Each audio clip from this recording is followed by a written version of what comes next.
We are Rogue Media Sports. There are any number of reasons you might consider selling your home. To move closer to family, live within a smaller budget, or just wanting a change of scenery. Whatever your reasons, having to figure out all the various housing market trends in your area may not be what you signed up for. That's where an agent who is a realtor comes in. Realtors have the expertise to help you find the right price and navigate the process to sell your home in a way that's right for you. That's who we are. Realtors are members of the National Association of Realtors. The living room is where you make life's most beautiful memories. But your sofa shouldn't be the one remembering them. The new life-resistant, high-performance furniture collection from Ashley is designed to withstand all the spills, slip-ups, and muddy paws that come with the best parts of life. Ashley high-performance sofas and recliners are soft, on-trend, and easy to clean. Shop the high-performance furniture in-store or online at ashley.com. Ashley, for the love of home. It is another episode of the Doomsday podcast. Ed Werder, alongside I'm Matt Mosley, and got a big name guest as always. Daniel Wallach, the official lawyer, official attorney of Doomsday, is going to be with us to explain the latest as we tape this, getting ready for a preliminary injunction hearing in the Southern District of New York. And so we'll, in the next 24 hours, we'll probably have some resolution on if Zeke Elliott will be able to play out this season. Daniel Wallach, kind enough to join us later. Ed, as we prepare for yet another Doomsday podcast, I think it is amazing how quickly a team's fortunes can change. And after that Packers loss, you just sort of wondered, okay, can the Cowboys get back on the right path? And I would say 2 games into this thing, this is a team that feels completely different about itself. And if they get the ruling like they need with Zeke Elliott, this has to be a team to be reckoned with in the NFC.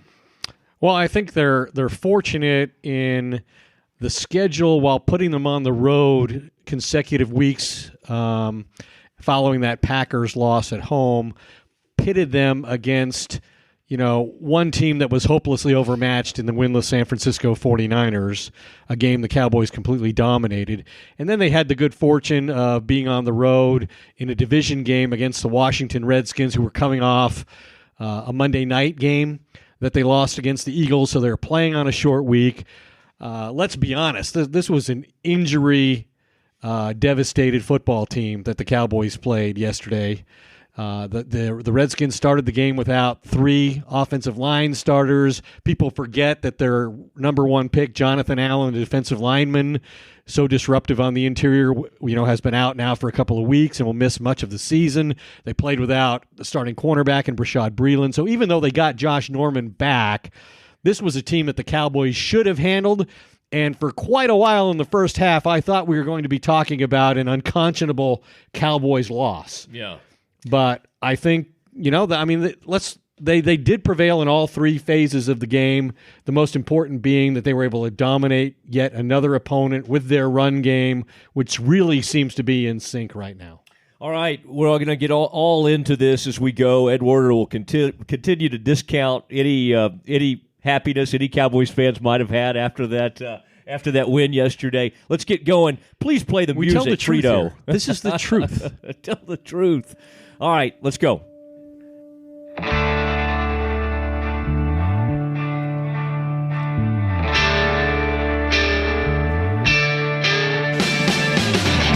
And it is time for some Doomsday podcast action. And Ed, as we look back at this one, so many interesting moments, but none bigger than what ended up being an enormous swing in the game. And I always mention this to you, Ed, that I feel like when you look back on a season, sometimes there are some so-called iconic moments. We might look back at this moment if the Cowboys are able to do something, if they are able to keep Zeke Elliott, which we will talk about later with one of our legal experts returning to the Doomsday podcast. But a blocked field goal in this game with the Redskins in a position to go up 16-7. With both teams had backup kickers because of injuries, with an opportunity there with 36. I mean, that's, Ed, for all intents and purposes, that's an extra point. And even on a rough day with some tough weather, you got to make a 36-yard field goal. And if the Cowboys fall down, or if they're down 16-7, that to me just has a completely different feeling.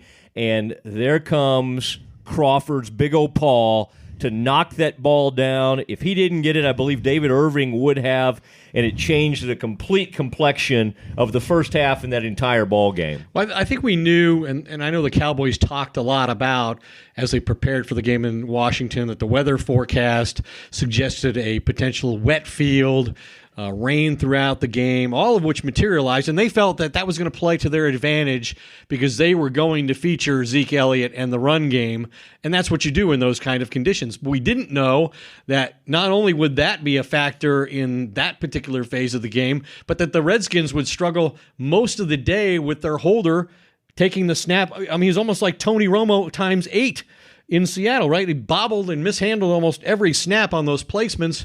And in this particular situation, I think it was the turning point in the game when Tyrone Crawford, blocked the kick after there was, again, a problem handling the snap and putting it down. Then, obviously, Orlando Scandrick picked it up and ran 86 yards. That began a period of time in which the Cowboys outscored the Redskins 19-0. So not only was it a 10-point swing right there, but it seemed to affect the momentum of the game and shifted it heavily the Cowboys' way. And the Redskins, for the most part, were only faintly competitive thereafter. So it was like I said, they dominated in the run game on offense. On defense, they had 4 sacks and 3 takeaways against an injured Redskins offensive group. And then special teams, again, contributed with this block kick. Yeah, that's exactly the way it went. I was a little surprised, by the way, Ed, that early in that game, the Redskins were having a little bit of success moving the ball. Chris Thompson is a great weapon for them, and obviously they didn't do much in the way of the running game, but that's a smaller back who seems to give teams all sorts of trouble in space, and I was a little surprised, and I understand what he was trying to do, but, going with Kelly and trying to create some sort of running game when you are 3 starters down. 2 of those guys are Pro Bowl caliber players. Trent Williams, one of those, Sheriff, the other one who's been to a Pro Bowl. Left tackle, right guard. Yeah, those are big-time players for them that were out. And the Redskins did, and Redskins are in a. You'd like to think some of this might have been the Cowboys secondary, but the Redskins have a big problem. They don't have wideouts who make plays. And, later in the ball game, Josh Doxson had a chance to make a play for his quarterback. He did not do it. He dropped a ball on a downfield throw from Kirk Cousins. Right now, Cousins, who year after year is, I don't know if the Redskins will ever give him a long-term deal, even though he puts up incredible numbers. But he doesn't have wideouts right now who are making plays for him at all. Terrell Pryor was barely playing in the previous weeks. He was not a big part of the game plan yesterday. I look out there and wonder, who is he supposed to go to? I mean, we thought this team might have some weapons other than Jamison Crowder, who is very hard to cover.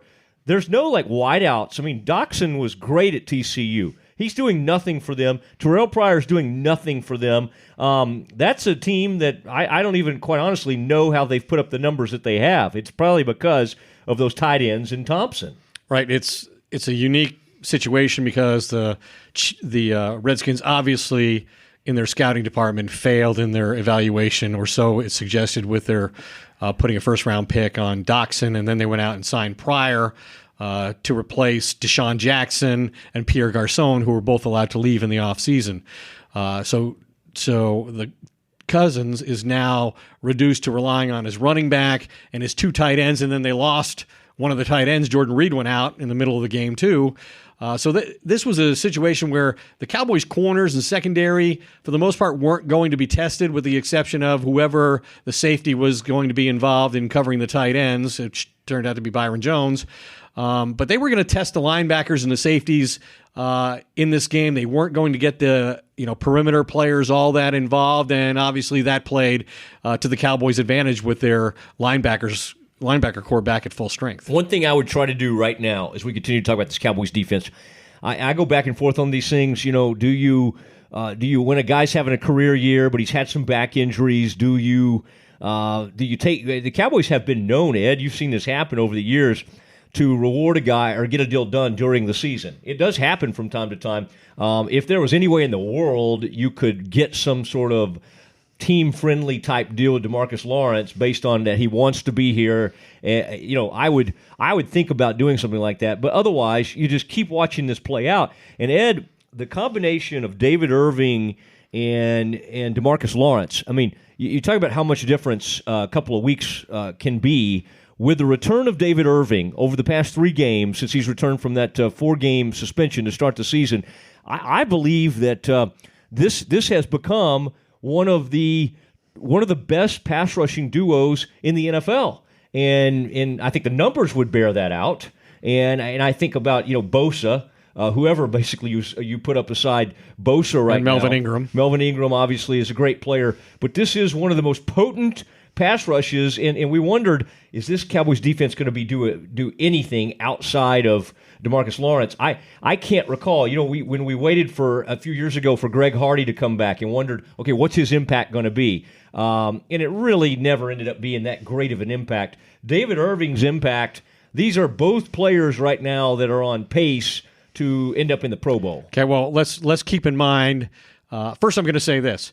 We recognized early on when Lawrence was accumulating sacks from the beginning of the season, and he's had one now in 7 consecutive games and has 10 for the year, that they had the good fortune of playing some bad offensive lines, right? And that was kind of the case yesterday. I mean, they played 2 rookies making their first NFL starts and playing without their left tackle, without their right guard, and without their center. That's the equivalent of somebody playing the Cowboys, without Tyron Smith, without Travis Frederick, and without Zach Martin. So it's kind of hard to give full credit to any defensive player as a pass rusher who makes a lot of plays against in that scenario. That being said, yeah, these guys have been tremendously productive. What do they have? 10 sacks or 15 sacks between the 2 of them. And that, to me, was the biggest question about this team coming in. That and the fact that they flipped the whole secondary over, with the exception of Byron Jones. And could that particular part of the team grow and evolve and develop over the course of the season to be something legitimate by the end of the year? But yeah, the pass rush has been way better than I thought. How much of that is a function of the schedule falling as it did, where they got to play, the Giants and the Broncos, who don't have great offensive line. And this week they're going to play the Chiefs, and they don't have a great offensive line either. That's why they run a college offense, is because their offensive line isn't very good. But I don't mean to diminish what these 2 players have achieved. But the reality is they've been fortunate in the way things have fallen, and it certainly was to their advantage with the injury situation that the Redskins brought to the field against them in the most recent game. And as for Lawrence's future, I mean, I saw what Stephen Jones said last week, and he described how the team approaches the use of the franchise player tag, which they used twice on Anthony Spencer. And I thought the description he gave was identical description of DeMarcus Lawrence.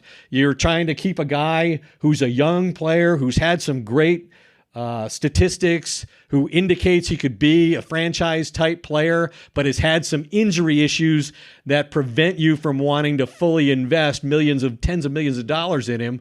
And so, yeah, I mean, they did this to Anthony Spencer. I could certainly see them franchise tagging once or even twice DeMarcus Lawrence. He's 25 years old. He's having the season of a lifetime with an expiring contract, but he's also had 2 recent back surgeries. And just for the record, so folks know this, next year would be about $17 million for one season. And by the way, you brought up Anthony Spencer. It worked on some levels. One season, they gave him a lot of money, with $10 or $11 million, I believe it was, and he played like 1 game. I mean, this thing can backfire on you, just as well. Now, you don't want 1 game if you sign up and get a guy for a 5-year contract. I would see if you could get him to sign a Sean Lee type deal. I thought Sean Lee had one that honored him and gave him great security, but also acknowledged that he had some injuries in his past. That was not like, oh, this guy's going to be paid like a top linebacker in the NFL. I think there might be some middle ground. Now, Lawrence's people might be sitting here thinking, no, play this out. What if he ends up close to 20 sacks? Somebody out there It's so funny that the teams that always pop into my head, the first one always is the Raiders. But somebody out there is going to pay big time for pass rushers. I mean, a 25-year-old pass rusher coming off his greatest season ever, yeah, a lot of teams are going to be willing to invest in that should that particular player hit the market. But the Cowboys can prevent that from happening. And at the very least, they can use the threat of it as leverage to do what you were suggesting and try to get Lawrence to sign a long-term deal on more favorable terms than he could command in the open market. And they can do that now because they don't have any other player who's worth using the tag on. They're going to be paying under market on Dak Prescott for 2 more years and Zeke Elliott for 2 more years. Des Bryant's never going to get a big contract again, in my opinion, in the NFL.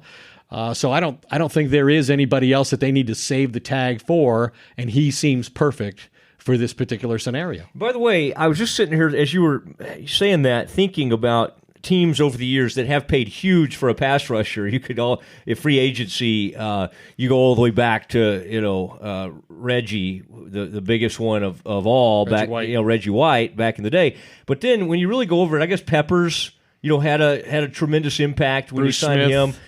Yeah, Bruce Smith. But the world, I mean, the league is full of people that paid enormous money for free agent pass rushers. And really, I mean, Olivier Vernon is a really good player for the Giants. The Giants are sitting there at 1-6. I mean, they're horrible. I mean, and they have a pretty decent defense. I mean, it's just, you can't point to a ton of examples where somebody said, let me go get that big-time pass rusher and that just put him in the Super Bowl or something like that. So we'll see. I mean, it's extremely important, I think, for the Cowboys to keep him. But for now, enjoy the ride. Enjoy the fact that he's putting up, enormous numbers for the Cowboys, and that David Irving, I mean, who thought you just move him right inside, basically put him over the center, and just watch him be extremely disruptive? Think about that, Ed. I mean, you watch Leon Lett do something very similar over the years. Who's on the coaching staff. Who's the defensive line coach for the Cowboys. Most defensive linemen, no matter what kind of speed, power they have, the thought of moving inside on most downs is like, you're taking sacks away from me. It just does. And with this guy, they've moved him inside, and he's become so much more disruptive. And I think part of that is he's just such a monster. It reminds us that any quarterback who sees pressure coming right at him in the pocket, it just freaks him out. I mean, the only quarterbacks that really, Rodgers and the guys who can move, like a Russell Wilson. And yet Irving's had some of his best games against Rodgers and the Packers, right? He's had 4 sacks in 2 games against the Packers the last 2 years. The thing to me that makes Irving unique moving inside is he's a big, athletic, angular, long-arm type of player that's normally positioned outside. These guys inside are not used to having to handle such a great athlete like that, a tall guy, a guy who can obviously obstruct passing lanes and get in the line of sight of the quarterback, as he did when he tipped the ball yesterday and was intercepted and returned for a touchdown by Byron Jones to clinch the game. That's a great position to put him in, and maybe most teams wouldn't have seen that, but the Cowboys' experience in the 90s with Leon Lett, who's on that coaching staff, I think it certainly made it easy for them to conceive that this would be the ideal place for which David Irving, when he's available, to rush the passer. Why don't we come up with so there was Too Tall, and then there was Big Cat with now the Cowboys have had 2 big cats going back to Rayfield Wright, the Hall of Famer, played right tackle for the Cowboys for years. Does David Irving, that you know of, have a nickname yet? I mean, Stretch might be a good one. I mean, I feel like he needs. I mean, that is a great legacy. I'm not saying he's yet to those guys' level, but right now he is extremely disruptive. But Too Tall pretty much played end, right? I mean, he didn't really go inside. Lett was an inside player. Lett was a defensive tackle. A straight-up defensive tackle. But I'm talking more about just, don't get too technical on me, 6'7", 6'8" lineman. I think David Irving needs a nickname. So I want to continue to explore that. And obviously right now you don't have any ideas. I have some, but I'm not sure they'd be terribly popular with our audience. Oh, no. I'll tell you what. Let our audience reach out to us. It's at... the pterodactyl. Oh, that's not bad. The pterodactyl. Interesting. Give them your Twitter handle, by the way, so people, your new one. At Ed Werder RFA. at Ed Werder, RFA. I'm at Matt Mosley if you want to reach out to us. Now, I do want to leave time. Should we run these by David Irving and see? Yeah. You know what Rod Marinelli Let's have David on. Rod Marinelli has a lot of nicknames for his defensive players. I wonder if he's got one that we're not aware of. The Rushmen. They're the Rushmen. Yeah. And they actually are. Yeah, I love these guys. I love the Irving Lawrence combo right now. We could go with sort of for instance, one of the great NBA nicknames right now is a 7'3" man named Rudy Gobert from France, and he's the Stifle Tower. That's a good one.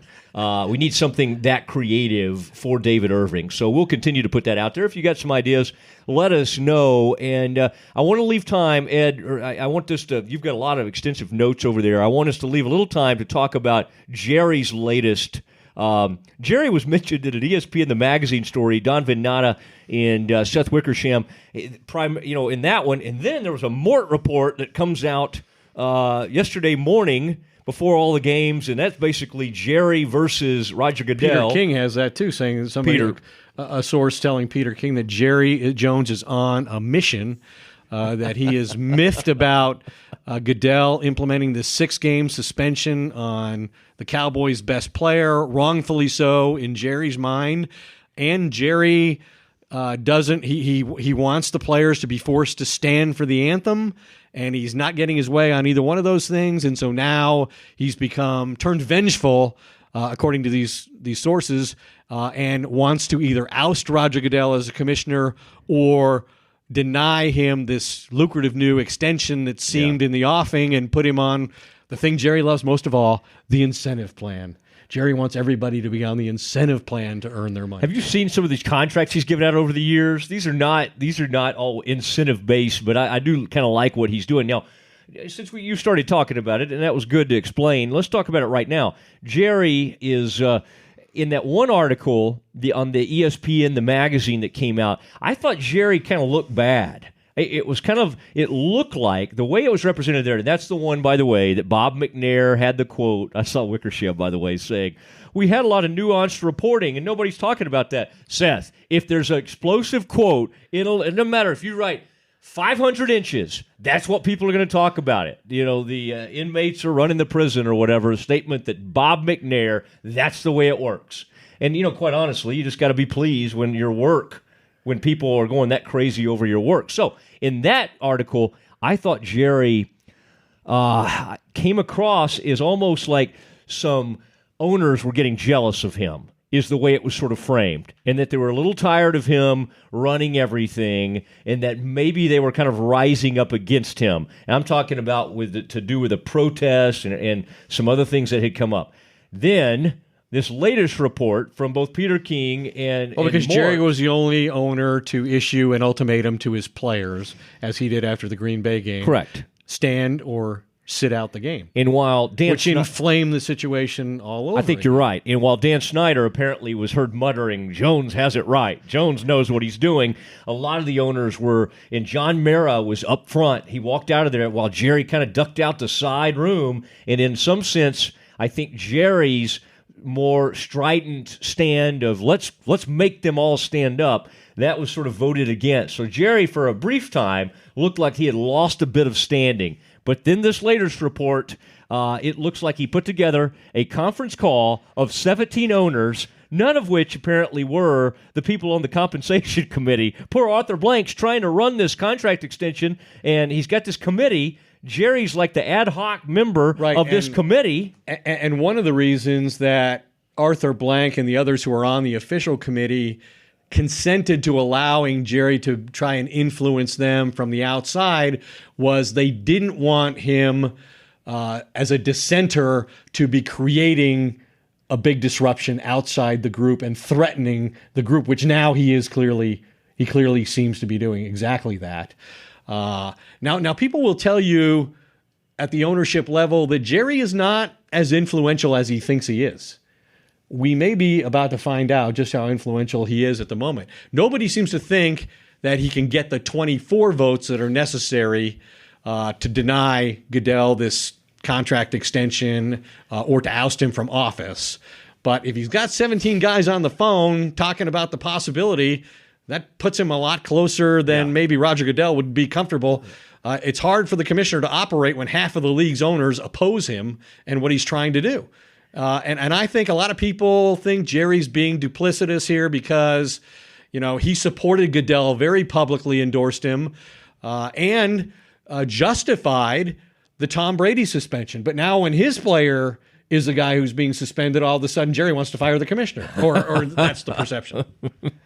Yes, it's exactly what it appears right now, and this is fascinating stuff from Jerry. And it was interesting, right, when they had the players in the room last week before the official meeting of owners.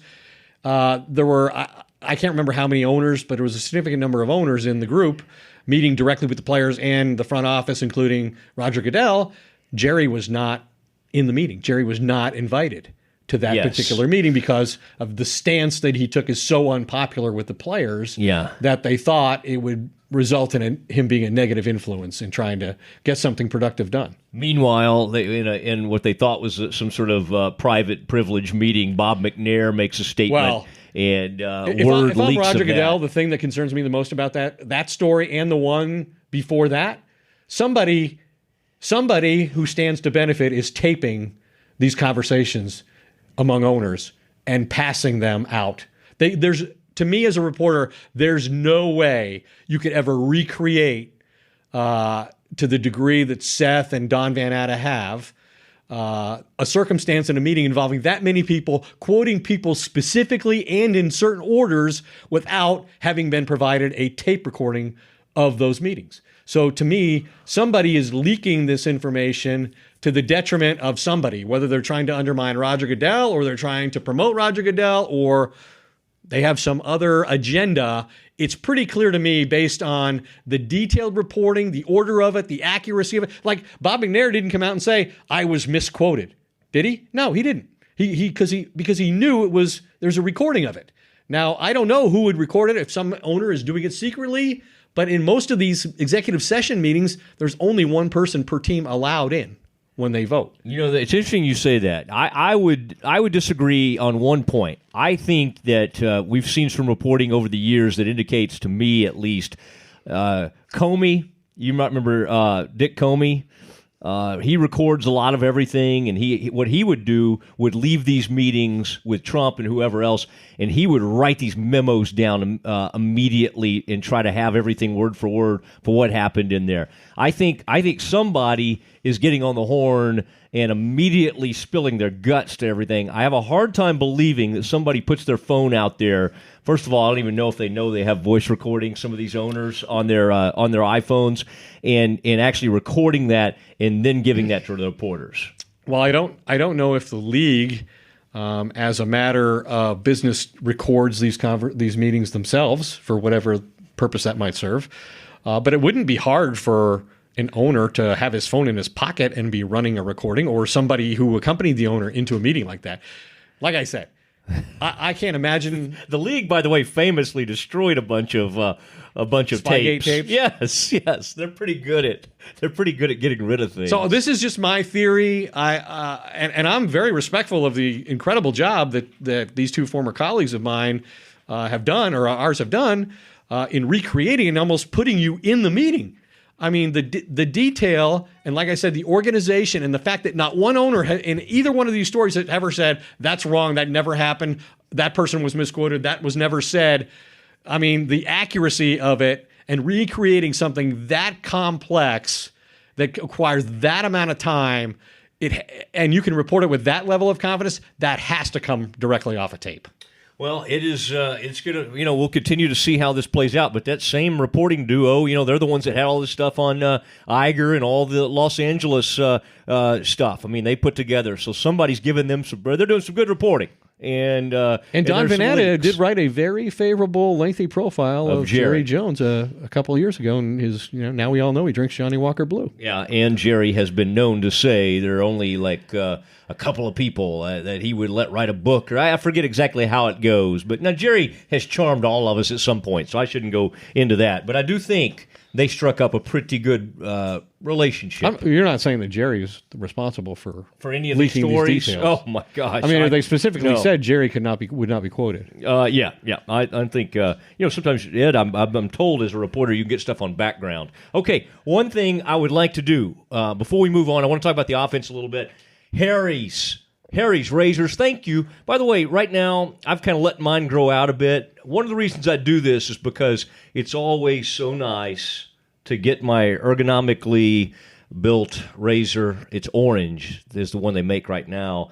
And then I just go right over. Ed, you can see I've got a little beard going right now. It's so smooth, and it's the only razor out there that doesn't cut me. I have very sensitive skin, and that's why from time to time I've had to own styptic pencils. It's not just your skin that's sensitive I'm a sensitive man. No, you're sensitive too.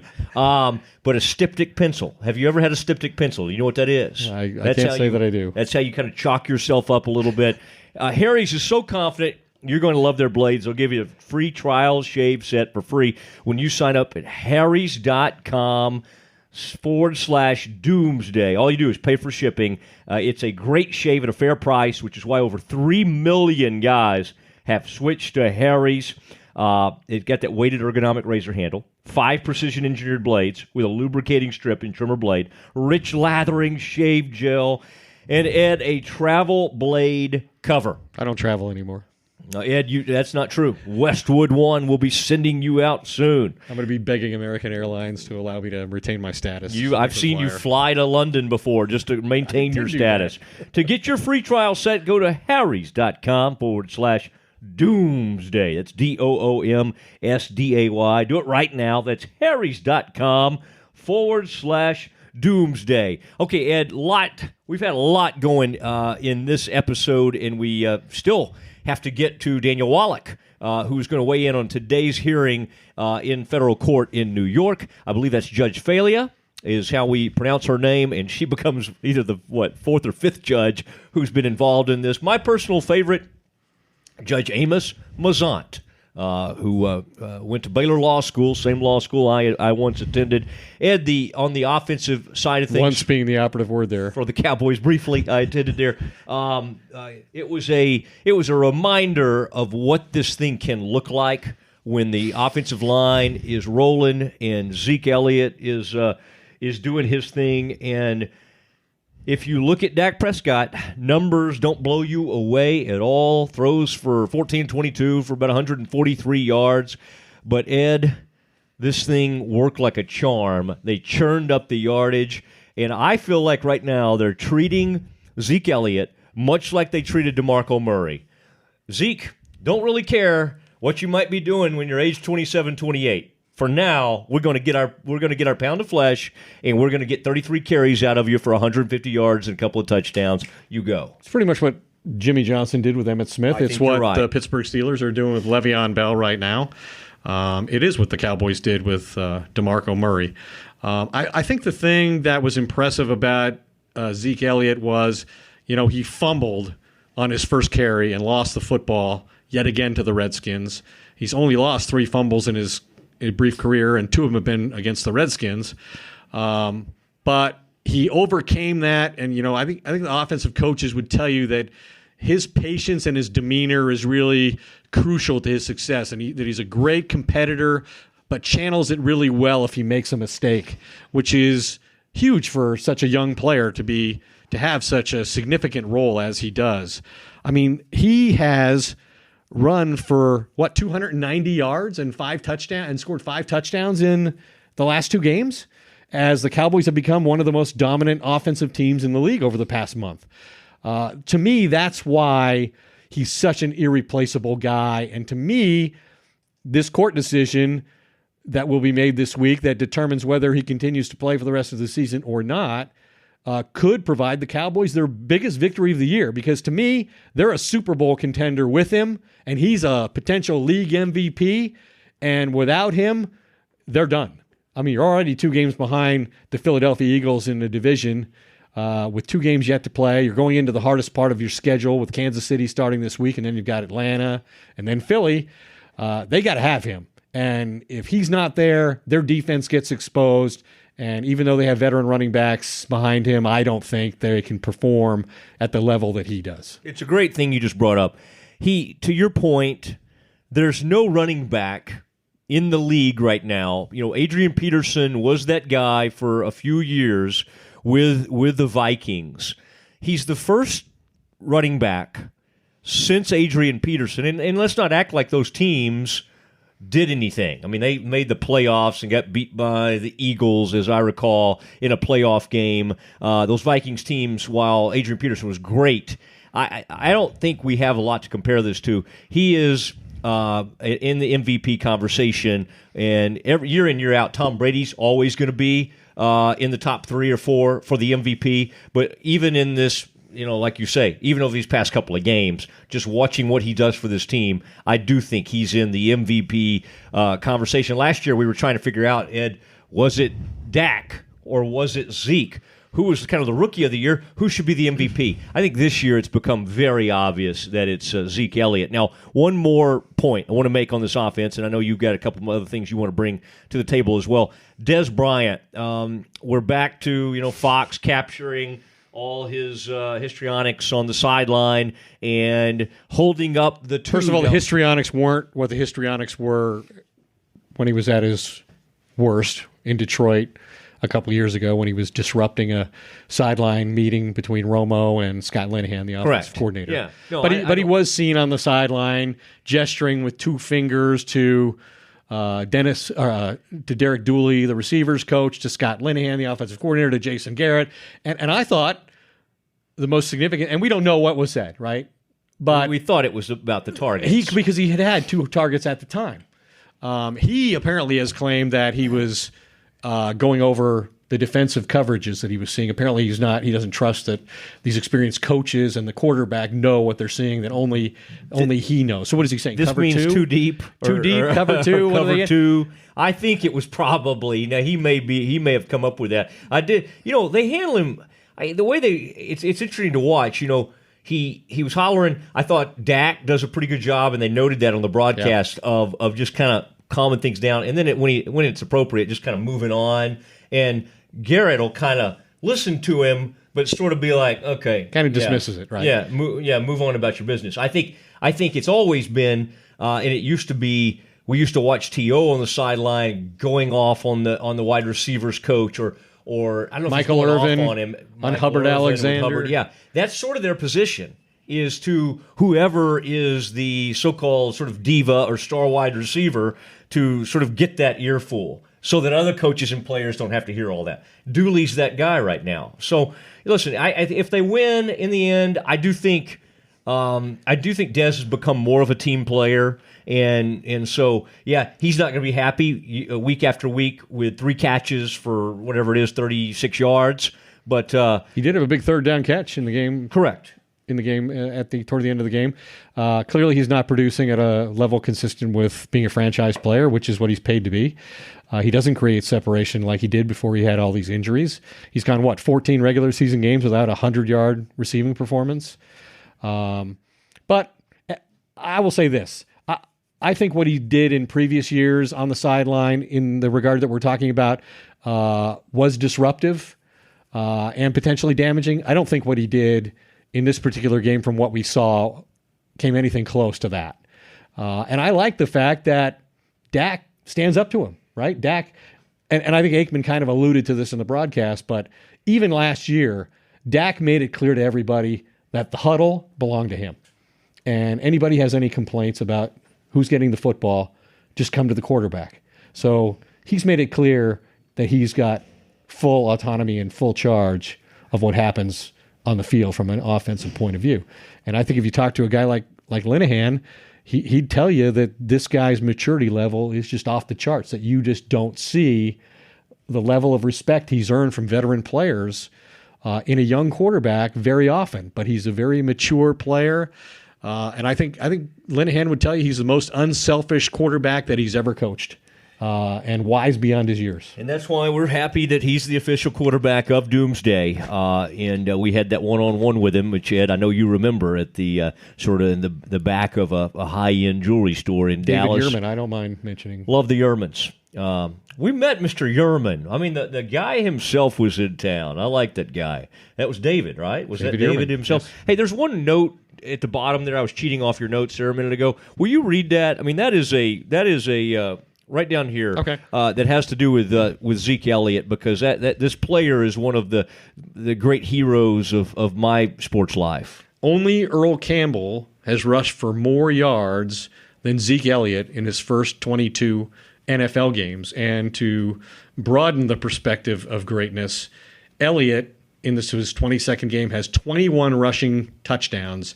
That ties Barry Sanders and Billy Sims for the third fastest to reach 20 career rushing touchdowns. So this guy's an elite player. It's why they took him with the 4th overall pick in the draft when everybody thought they needed defense. They saw him as a guy who could best affect both sides of the ball, and he certainly lived up to that. Now he just has to keep himself available to play every Sunday. Yeah, I think that's true. And it's interesting, those 3 players you mentioned, Texas, OU, and OSU. All of them come from those schools, and I would say, and I don't say this lightly, one of the things that's tough for these football players, and we saw that horrible injury to Zach Miller, but one thing you recall, the guy that a lot of us grew up worshiping, watching Earl Campbell with the Oilers, can barely walk now, and it takes an incredible toll. And then one of the other guys you just mentioned, there's a reason Barry Sanders, when the rest of us were looking around, what in the world, how could you walk away when you probably have at least 2 or 3 more seasons left? Maybe he knew something we didn't in preserving his body and his lifestyle, because quite honestly, from painkillers and alcoholism, Earl Campbell's just now putting his life back together. So anyway, don't mean to end on such a somber note, but I mean, we were reminded yesterday, as if we taped this, the reports were from Adam Schefter and Chris Mortensen, that Zach Miller was having surgery to not only save his career but perhaps save his leg. That's pretty scary. Kind of the same thing that happened, and apparently even an even worse injury than Teddy Bridgewater suffered in a non-contact drill in practice, where he also dislocated his kneecap. And from everything I know and have read about it, he's in the care of very qualified vascular surgeons. They did an emergency operation yesterday. Apparently, he tore an artery which supplies blood to the lower leg. And so, yeah, I mean, amputation was certainly in play, and hopefully he gets the medical attention he needs and he's able to recover. Even if he can't play again, he's at least able to live a long and normal life, which you hope for all these players who expose themselves to such great injury. Like, there aren't too many jobs where you can go in completely healthy and 5 minutes later, you're on an operating table. Those jobs, I mean, they're harrowing, and that's why there is this rancor and this contention between the players and the owners and the league office. The players, even though I totally get Jerry Jones's point of view that, hey, this is my franchise, this is my business, and you're my employees, and you're going to behave on the job in the way that I demand. I totally get that, and I don't disagree with it, really. But this kind of thing reminds you of why the players, they want guaranteed contracts, and they want to be viewed as partners in this job that they have, because they do put their health, immediate and long term, on the line on every play. Yeah, no, I agree. Well said there. And boy, speaking of well said and well spoken, my goodness, what the official attorney for the Doomsday podcast, Daniel Wallach, has been all over the Ezekiel Elliott courtroom battle, the back and forth. He's made several correct predictions.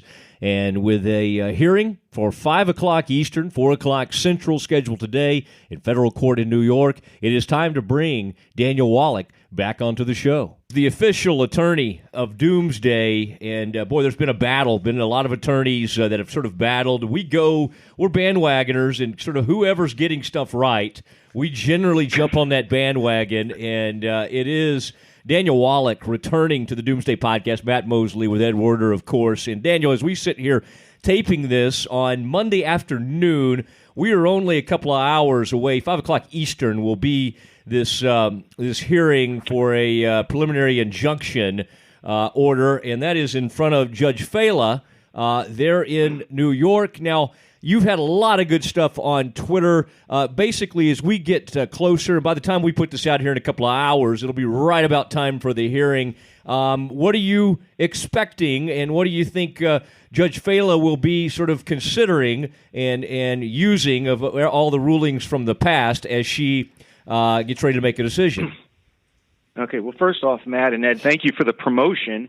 And given that so many attorneys are vying to be on the Doomsday podcast, I won't consider my position to be one that's very stable. The ground is always unsettled, and you're only as good as your last correct prediction. But I would expect to be more of the same from Judge Fela today, because she's going to look at the exact same questions that Judge Crowdy considered a week and a half ago. The same standard applies to a preliminary injunction that governs a temporary restraining order. So using the prior three opinions as sort of a roadmap, she'll have to consider probably the two most important inquiries are the irreparable harm that Elliott faces relative to the harm that the NFL would face if they weren't able to enforce the suspension. And that's called the balancing of the harms. And if Judge Fela comes out the same way on the balancing of the harms that the other three judges did, which is that Elliott faces decidedly more harm from serving a suspension than the NFL would, but from having to delay the suspension for 1 year, if that comes out in Elliott's favor, and it absolutely has to, there's no other way to look at it, then on the likelihood of success portion of the preliminary injunction ruling, Elliott wouldn't even have to show he's likely to succeed, only that he has raised a serious question going to the merits of the case, which raises a quote-unquote fair ground for litigation.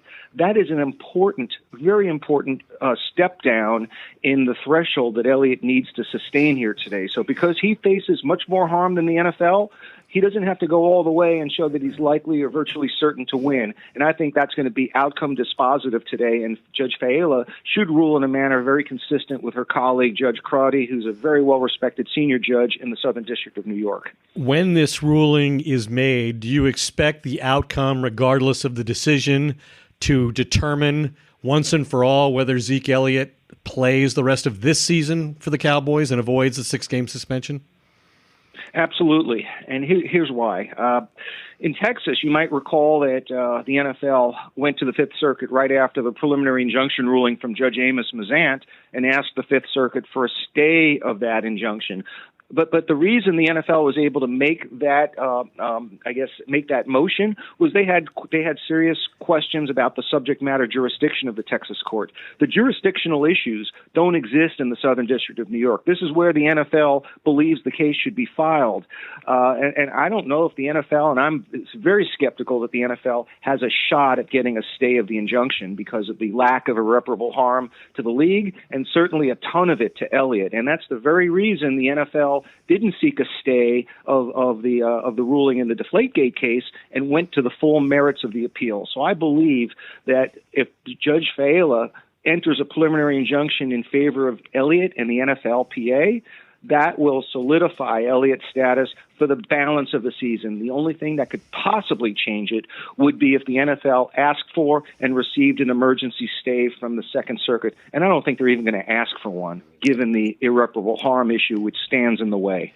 After the game against the Redskins, in which he had 150 yards rushing for the Cowboys yesterday, Zeke Elliott did not get on the plane and fly home. He instead traveled to New York to be present at this hearing today. What's the significance of that, given that he's trying to argue that this is potentially a harmful situation to him, that that's the first point he has to meet or standard he has to meet?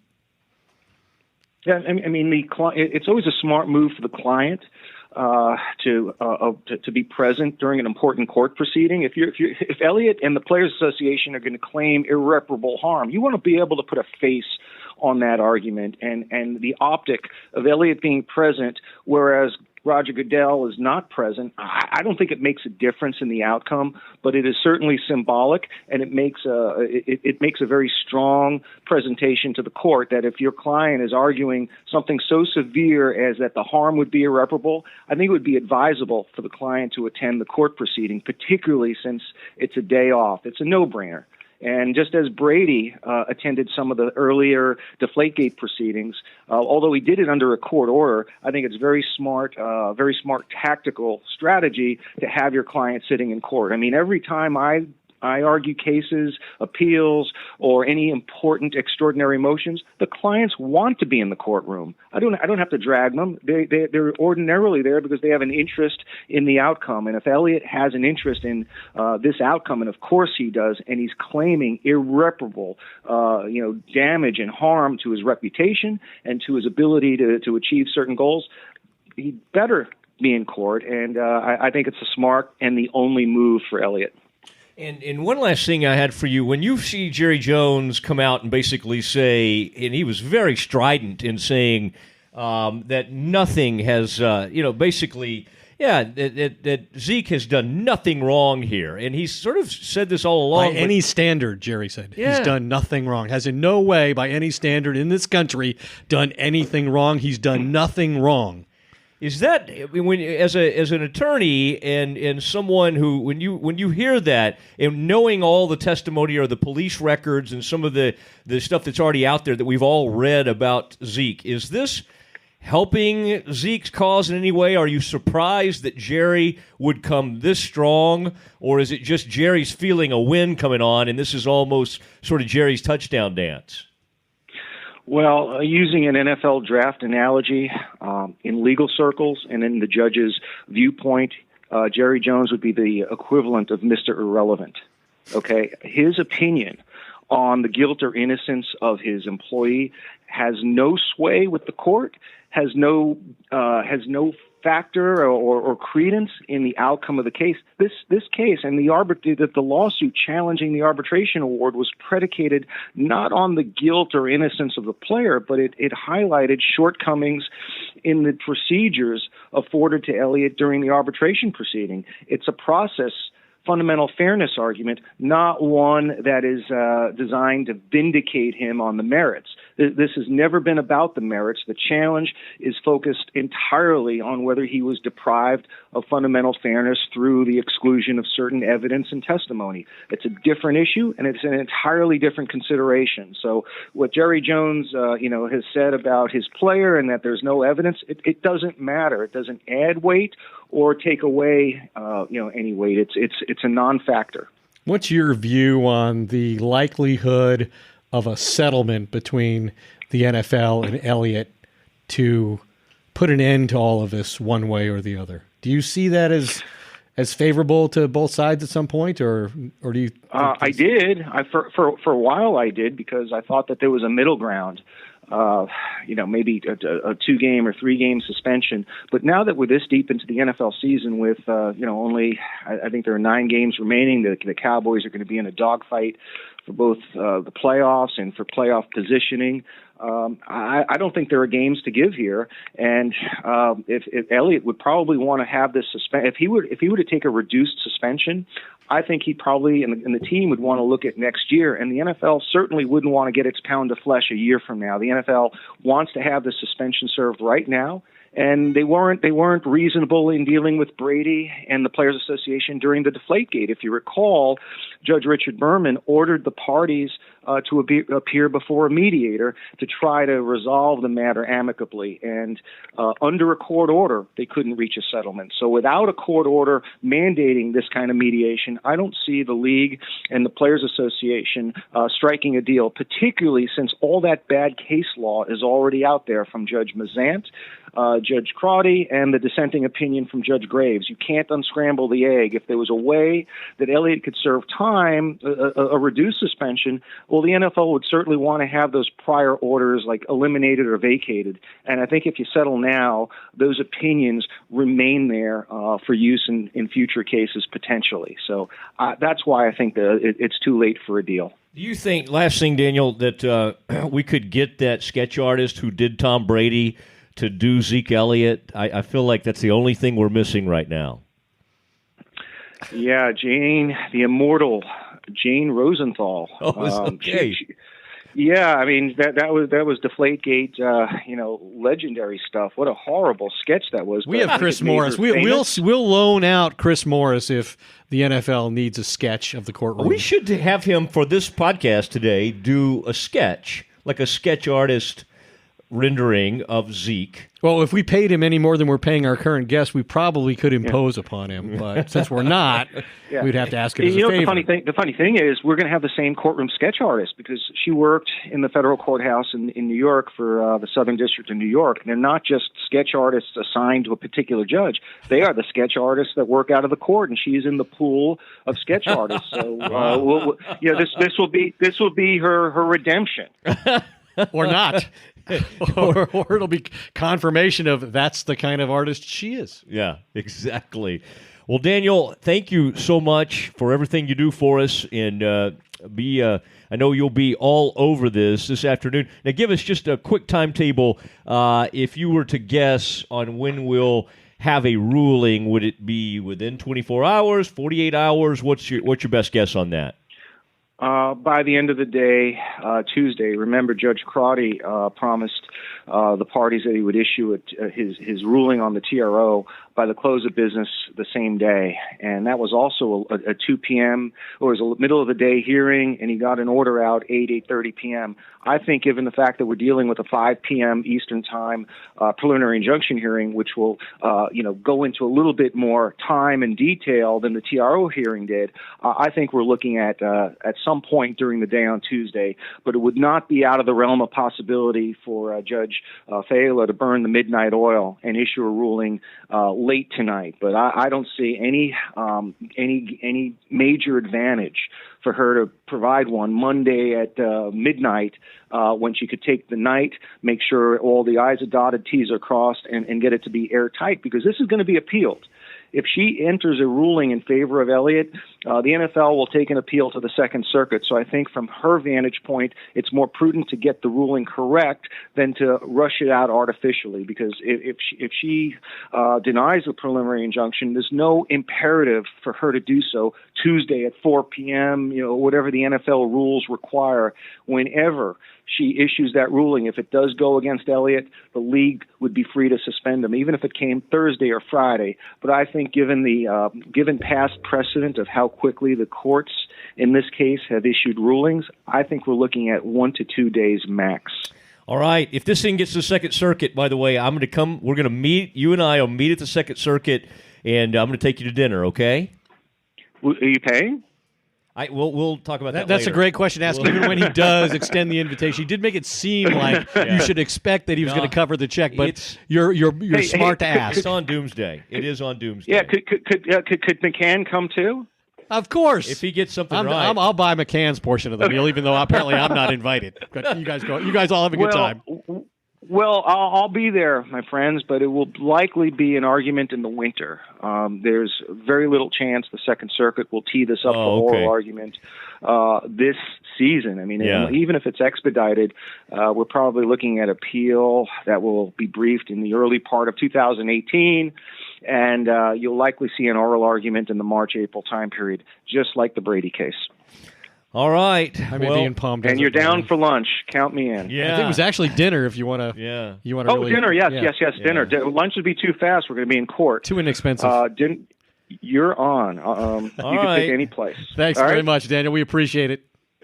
And that was the official attorney of the Doomsday podcast. His name's Daniel Wallach. You can read his work online, on Twitter. So much fun. Thank you, Daniel. At Wallach Legal. My pleasure, gentlemen. Happy always to be the official Doomsday sports law attorney. I will honor that title with my very best. And thanks for the designation. I'll try to keep up the good work Treasure until I'm wrong. All right. And that has been another Doomsday podcast.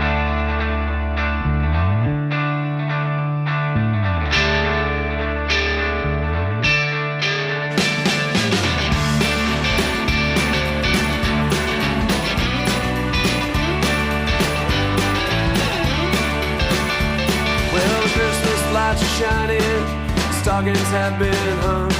You're praying for your daughter, lighting candles for your son. They're living in the city now. You don't not be like the ones before.